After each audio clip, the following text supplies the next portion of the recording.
Hello everybody at home. Today we're going to be working on Vocab 3. So I need you to come to this page, go down to the Vocab grid page please and open that up. I'll be getting mine opened up here hopefully.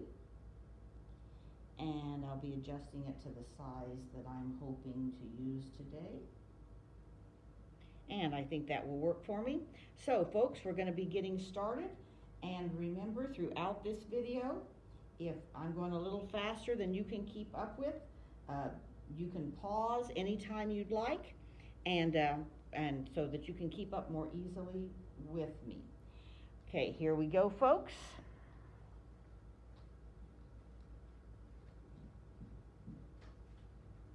Okay, the first thing I'd like you to do is make sure that you realize that label this so that you will be using it later on this week. Be sure to label it Vocab 3, and this is from COM class. You will be using it again when we deal with words in context.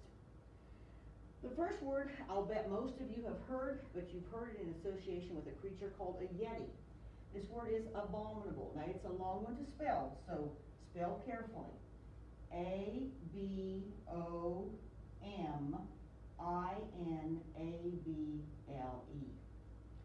Abominable is a term that can be used with more than the abominable snowman.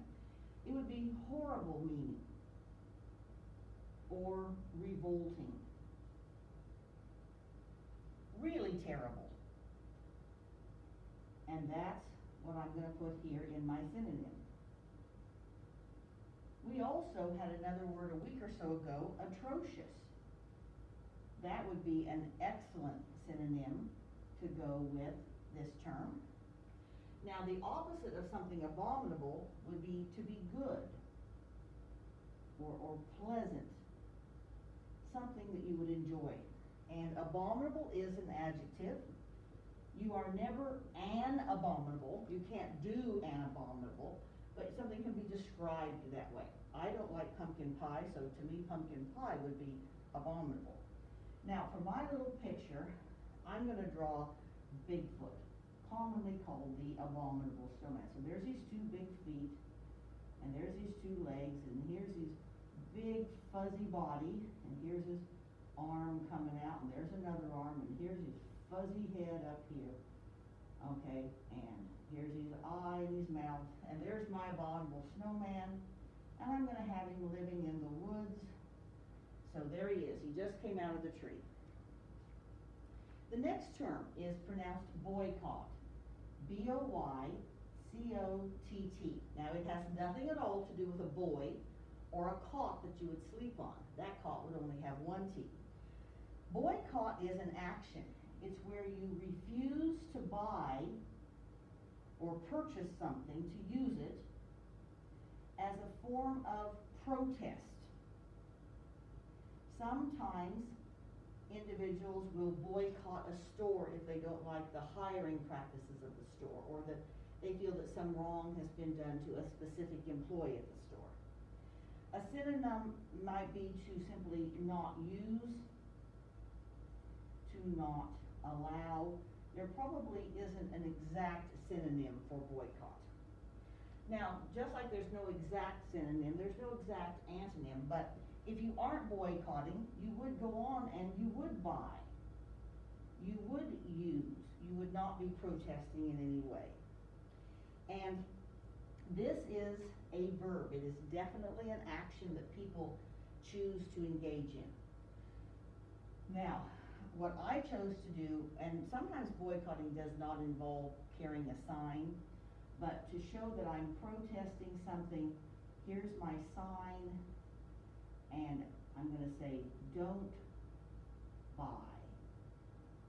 And so my person is saying, don't buy at this store. They treated their employees unfairly, something like that. Remember, you can pause this video at any time and catch up if you need. Breach, B-R-E-A-C-H. Breach can function as both a noun and a verb. We're looking at the verb form today. It's the action. If you breach something, you break through.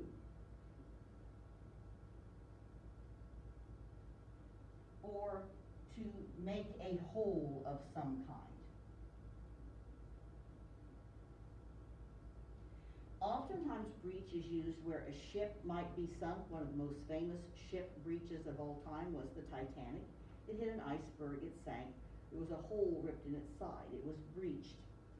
A synonym might be a rupture or just simply a hole, and this is the hole, H-O-L-E, or simply an opening.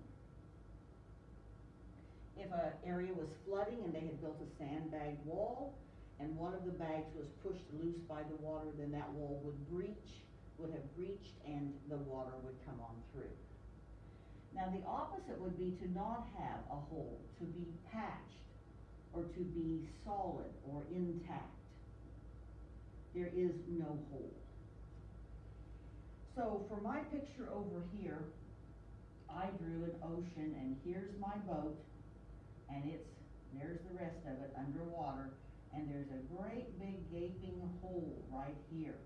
And so my boat is sinking under the water. If you've ever played a game of snowball fort with your family, if somebody has managed to break through your fort and get to you, they have breached your fort and they've made a hole in it and they've gotten through. The fourth term is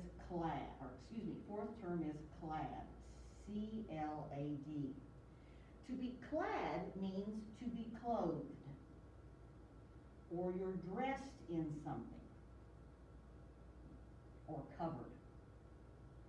Now, we're almost always clad in some way, but we clad ourselves differently for different occasions. A high school person going to a junior-senior prom would be clad very differently than what he or she might be wearing if they just go to an average day of school. So a synonym would be to be covered, or to be wearing something. The antonym would be to be exposed. And I'm using more verbs as antonyms than adjectives, or simply not covered.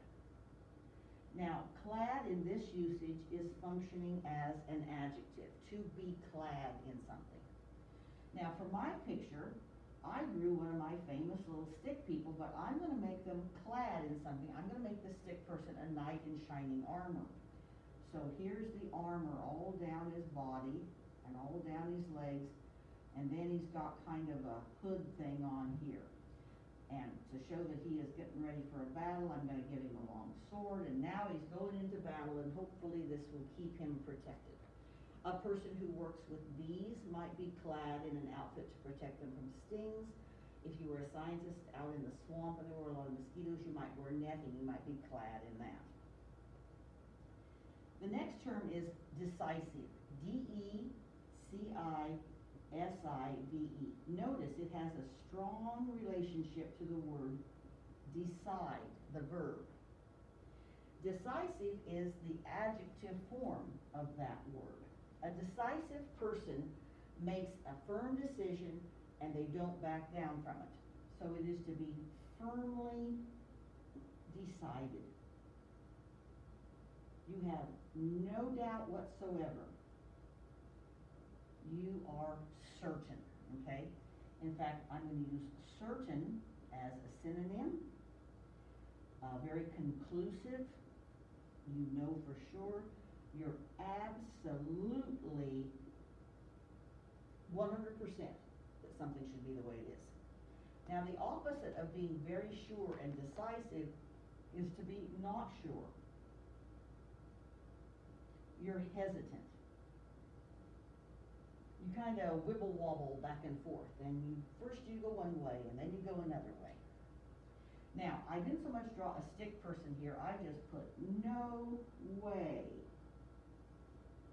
And that is my life. No way, I've made the decision, I'm not going to do it, no way.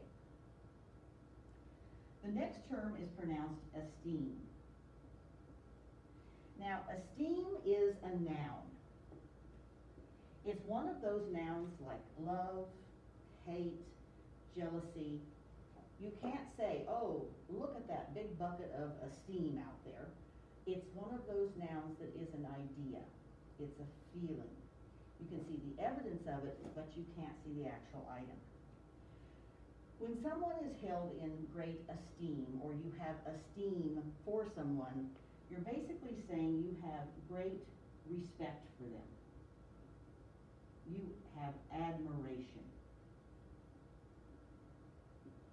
Commonly, you might say that you look up to them.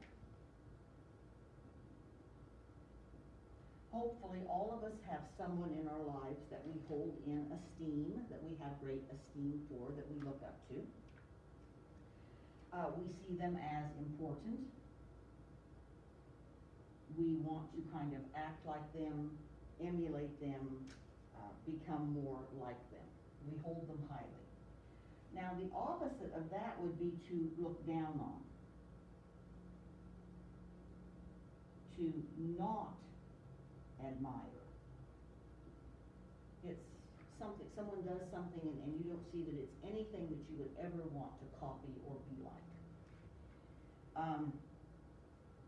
When I think of people that might be held in esteem, a scientist might hold Albert Einstein in great esteem because of his wonderful contributions. The workers that have helped with many hurricanes, those people that have helped others might be held in high esteem. The doctors who are fighting COVID right now might be held in high esteem.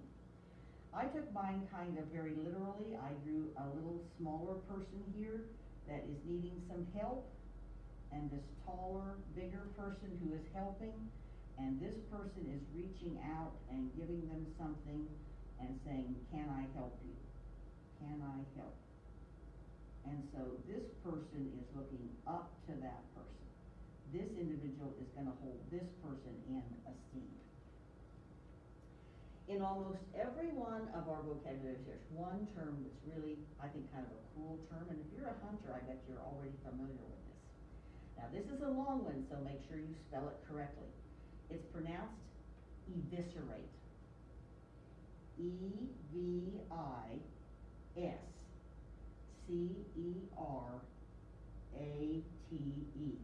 Notice there's an S and a C side by side. Eviscerate. Now, if you're a hunter, you have, and you've gotten, let's say, a deer, you have eviscerated that deer. In other words, you have removed vital organs. You have to do that to preserve the deer and get it ready for eating at some point. Now, please don't think that a doctor is eviscerating someone if they have to have surgery and have, say, their appendix removed. However, someone that works in a coroner's office that maybe looks for cause of death, they might do something more similar. To empty or to basically empty something out would be similar to eviscerating. To leave intact or to leave whole, and this whole is the whole with the W, as in everything. To leave it whole, to not cut it apart. Now, this is definitely an action. So this will be a verb. And when I was thinking of the deer, well, you know me and my drawings, so here's my dead deer, kind of here, and here's its head, and here's its other leg, and here's this leg, and since I want to get ready to take this animal back and turn it into deer sausage, I guess would be it, I'm going to cut this animal open, and I'm going to take out, say, its heart and its liver right there. I'm taking the different pieces and parts out of the animal so that I can then process the meat to eat. Last term today, if you're from a military family, you may recognize this term. It's not used as much in today, but it was much more common back, I'd say, in the cowboy days of the Old West. That term is a garrison. G-A-R-R-I-S-O-N. A garrison is a place, a stronghold of safety, and it's usually tied to a military outpost of some kind.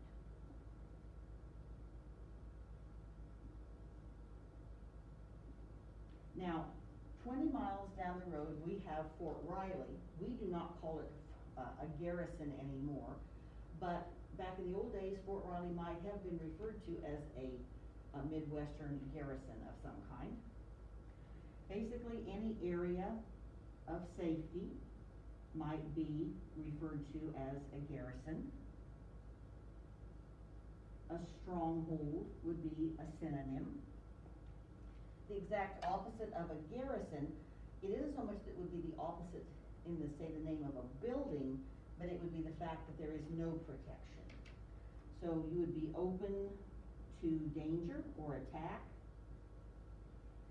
You'd have no protection at all. So a garrison is a structure. It's something that protects you. Therefore, it would be a noun. Now, for my picture, I started to thinking not so much of the modern day fort, but the old kind of castle that you might see. So I drew this kind of a castle with its little turrets where people could shoot through something, and then I made it kind of blocks up and down, and right here in the middle I might have one area that somebody might be able to open and let somebody in. So there's my garrison, and people that would be up in here would be safe. They could look down and see that if anyone was going to attack them, they could get ready for it at least. So folks, today, these are your vocab 3 words. I would recommend that you take a screenshot of this drawing so that you also have it on your camera roll. Make sure you keep it filed where you can find it, because you will need to be using this when we do words in context, and we do a little bit of practice with context clues later on. Have a good rest of the day. Take up the rest of your time by going to the vocabulary website that is linked on my homepage. Open it up and start practicing with match game or flashcards. Start making an active attempt to study your vocabulary. See you later. Bye-bye.